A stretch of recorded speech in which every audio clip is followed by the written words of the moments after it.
Como estudar a Bíblia? O que precisamos saber para ler e compreender as Sagradas Escrituras?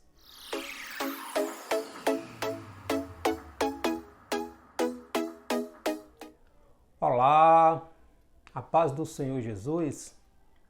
Tudo bem? Como vai você? Você já se perguntou como estudar a Bíblia? O que é necessário, o que precisamos fazer para entender, compreender as Sagradas Escrituras? Neste vídeo, quero trazer para nossa reflexão alguns pontos que precisamos nos atentarmos no que se diz a leitura, a compreensão do entendimento da Palavra de Deus.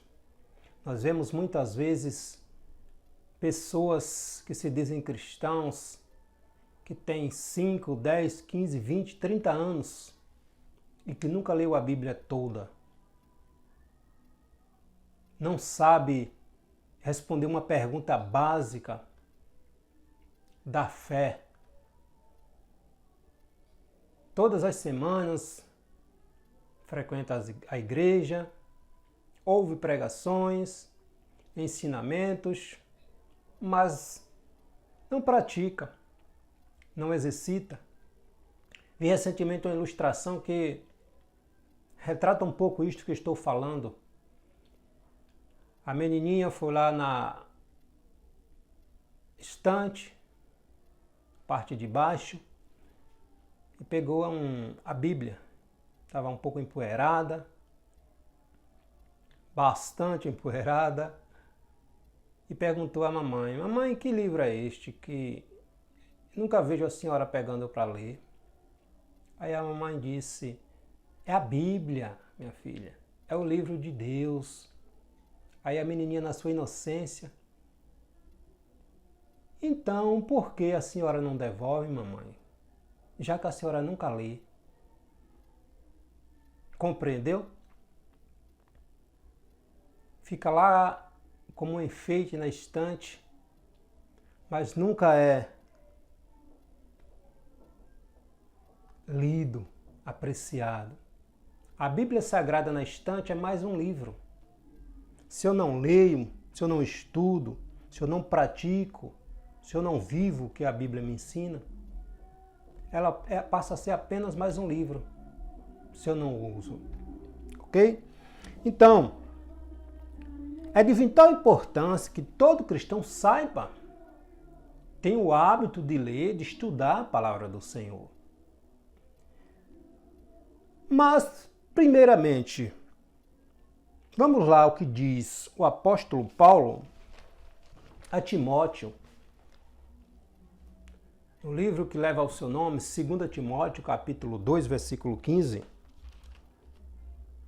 O apóstolo fala a Timóteo: "Procura apresentar-te a Deus aprovado, como um obreiro, como um cristão, como um discípulo, que não tem do que se envergonhar, que maneja bem a palavra da verdade." O que Paulo está dizendo a Timóteo é: estude, aplique-se, dedique-se, esmere-se na palavra de Deus.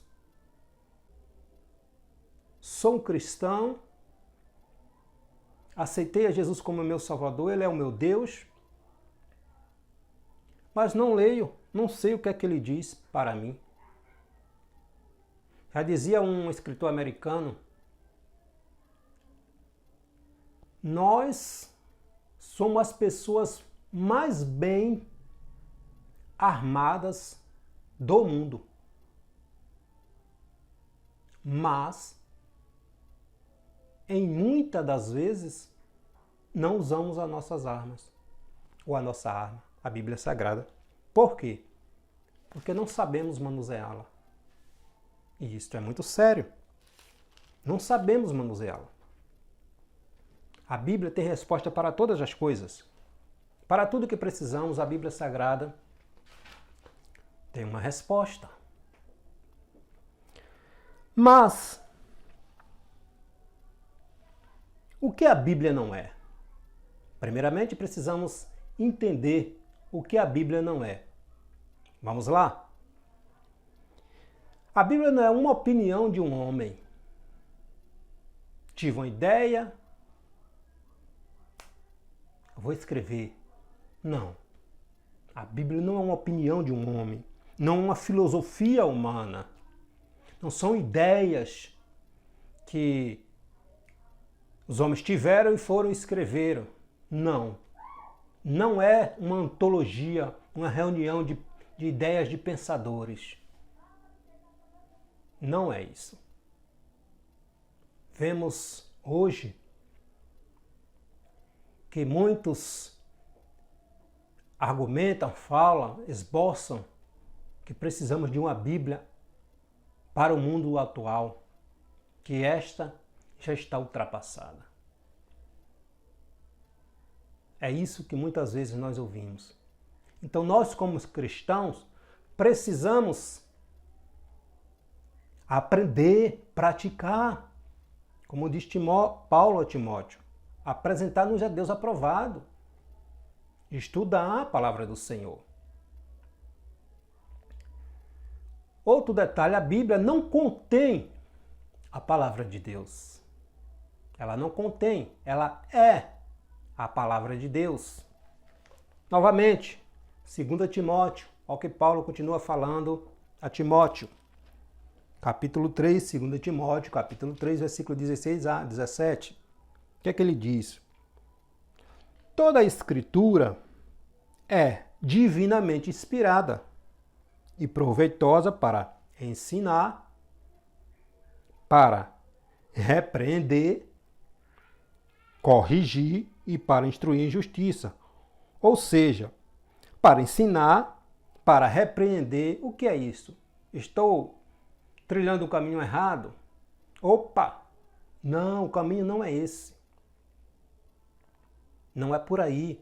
Aí vem para corrigir. Não é por aí que você está indo, é por aqui. Mostrar a direção certa. E para nos instruir em justiça, em retidão. E o 17, para que o homem de Deus seja perfeito e perfeitamente instruído para toda a boa obra. Precisamos estudar, aprender, colocar em prática a palavra do Senhor. Precisamos colocar em prática a palavra do Senhor. Né? A Bíblia é composta, e aqui nós vamos fazer quero trazer uma série de vídeos. Aqui quero fazer uma pequena introdução, mas eu quero trazer uma série de vídeos pequenos, para não ficar longos e cansativos, para a gente ir pontuando alguns detalhes que precisamos nos atentar em relação às Sagradas Escrituras. Vamos lá. A Bíblia Sagrada contém 66 livros. 39 no Antigo Testamento, Velho Testamento, e 27 no Novo Testamento. Foi composta, escrita por 40 autores, alguns dizem 42, mas a maioria dos estudiosos acredita-se em 40 autores, escrito em 3 idiomas diferentes: o hebraico, o aramaico. Vamos dizer aí que 90% do Antigo Testamento foi escrito no hebraico. O aramaico começou a fazer parte a partir do cativeiro babilônico, quando eles começaram a ter vivência com outras culturas. O aramaico. E o Novo Testamento foi escrito no grego, no idioma grego. Escrito aí esse período aí em 3 continentes, que é a África, a Ásia e a Europa, em aproximadamente aí 16 séculos, ou 1.600 anos, período aí que a Bíblia começou a ser escrita e foi completada. Escrita por pessoas cultas, pessoas que trabalhavam na lavoura. Nós temos Moisés ali, que é um legislador. Nós temos Josué, que era um soldado. Nós temos ali Davi, que era rei, Salomão rei, poeta, nós temos Isaías, né, que era um estadista, profeta, nós temos ali Daniel também, que era profeta, ministro de Estado, nós temos Amós, que era boiadeiro, nós temos pescadores, né, Pedro, Tiago, João, nós temos Paulo, que era um erudito, vamos dizer assim, um erudito, um homem sábio, culto. Então, e a Bíblia, detalhe, não se contradiz, jamais. Não se contradiz. Se você ouvir alguém dizer aí que a Bíblia se contradiz, não vá nessas ideias. A Bíblia nunca se contradiz. Quando a gente formos nos aprofundando mais, você vai entender, vai compreender que a Bíblia nunca se contradiz, ela se completa. Ela se completa. Escrito por 40 autores diferentes, em um período aí de 1.600 anos, pessoas de diferentes níveis culturais, né? Mas não se contradiz, ela completa. Por quê? Porque não é uma ideia, não é um conjunto de ideias humanas. É Deus falando, Deus se revelando à humanidade. Vamos lá. O Antigo Testamento é composto, vamos lá, do Pentateuco, né, que são os 5 primeiros livros, que vai do Gênesis ao Deuteronômio, que são os livros da lei. Trata ali da origem, depois da história abraâmica, né, que é onde Deus chamou Abraão. E nós vamos lá, o povo saindo do Egito, as leis, até o povo entrando lá na terra de Canaã. Nós temos aí Josué, a Esté, que são os livros históricos. Depois nós temos os livros poéticos, que vai de Jó a Cânticos dos Cânticos, ou Cantares de Salomão.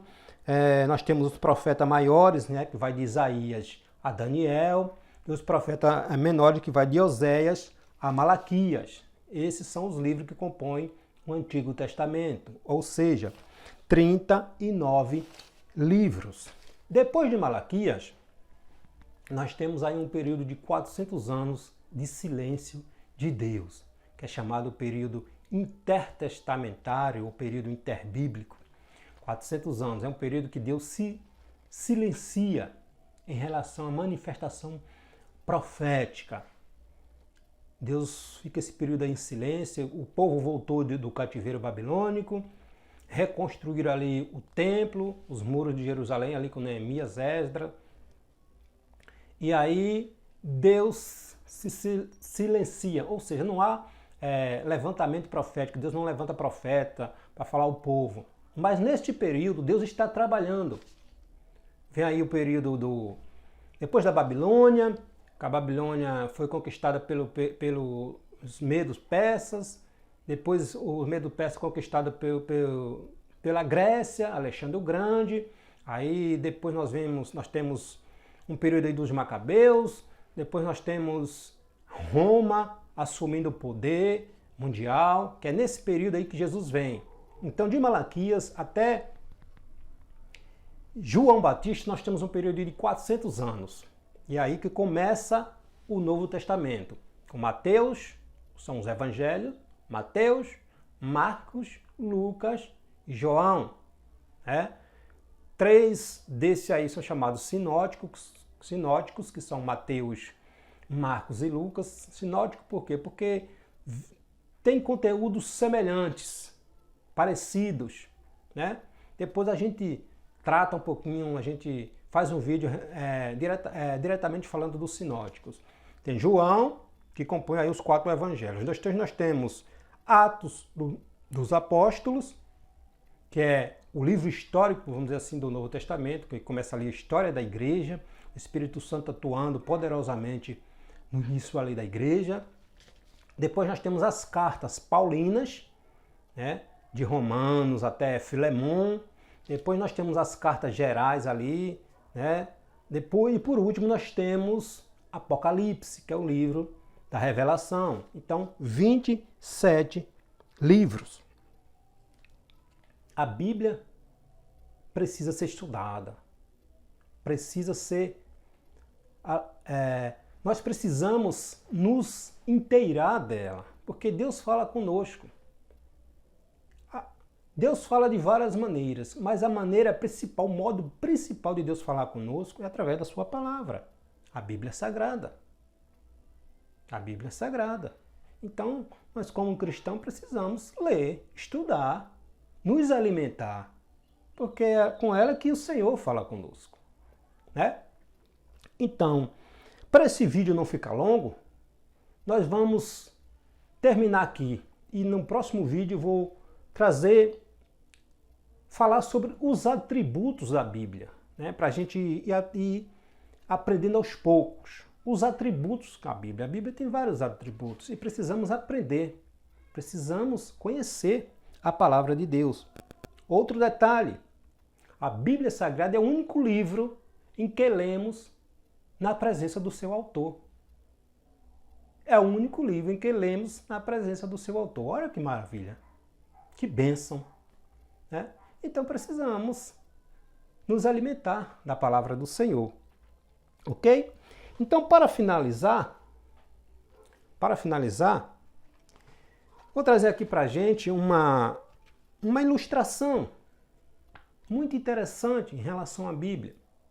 E eu gostaria que você prestasse bastante atenção nessa ilustração. Diz assim: a Bíblia é como um palácio magnífico feito de pedras orientais, preciosas e com 66 quartos. Cada um desses quartos é diferente e perfeito em sua beleza individual. No entanto, visto como um todo, eles formam um prédio incomparável, magnífico, glorioso e sublime. No livro de Gênesis, entramos no vestíbulo, que imediatamente nos apresenta aos registros das obras poderosas de Deus e na criação. Esse vestíbulo dá acesso aos tribunais de justiça, o corredor para a galeria de imagens dos livros históricos. Aqui, encontramos nas paredes quadros de batalhas, atos históricos e retratos de homens corajosos de Deus. Atrás da galeria, encontramos o aposento do filósofo, o livro de Jó, depois do qual entramos na sala da música, livro dos Salmos. Aqui, nos detemos entusiasmados pelas mais belas harmonias que ouvidos humanos já ouviram. Depois, chegamos ao escritório comercial, o livro de Provérbios, no centro do qual encontramos o lema: a justiça engrandece a nação, mas o pecado é uma vergonha para qualquer povo.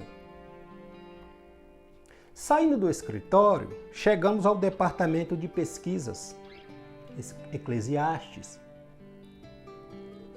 De lá, procedemos para o conservatório, o Cântico dos Cânticos, onde o aroma das mais belas, seletas frutas e flores e o canto mais doce dos pássaros nos recebem. Então, alcançamos o observatório, onde os profetas, com seus poderosos telescópios, esperam pela chegada da estrela da manhã antes do advento do Filho da Justiça. Atravessando o pátio, chegamos à sala de audiências do rei, os Evangelhos, onde encontramos 4 retratos verídicos do rei, que revelam as perfeições de sua beleza infinita. Depois, entramos na oficina do Espírito Santo, o livro de Atos dos Apóstolos, e na sala de correspondências, as epístolas, onde vemos Paulo, Pedro, Tiago, João e Judas trabalhando sob orientação pessoal do Espírito da Verdade. E por fim, chegamos à sala do trono, o livro de Apocalipse, que nos arrebata com um volume poderoso de adoração e louvor, dirigidos ao Rei entronado, que preenche essa sala ampla, enquanto as galerias e as cortes adjacentes retratam as cenas solenes da perdição e as cenas milagrosas da glória associada à manifestação vindoura do Rei dos Reis e Senhor dos Senhores. Que Deus em Cristo te abençoe e até o próximo vídeo.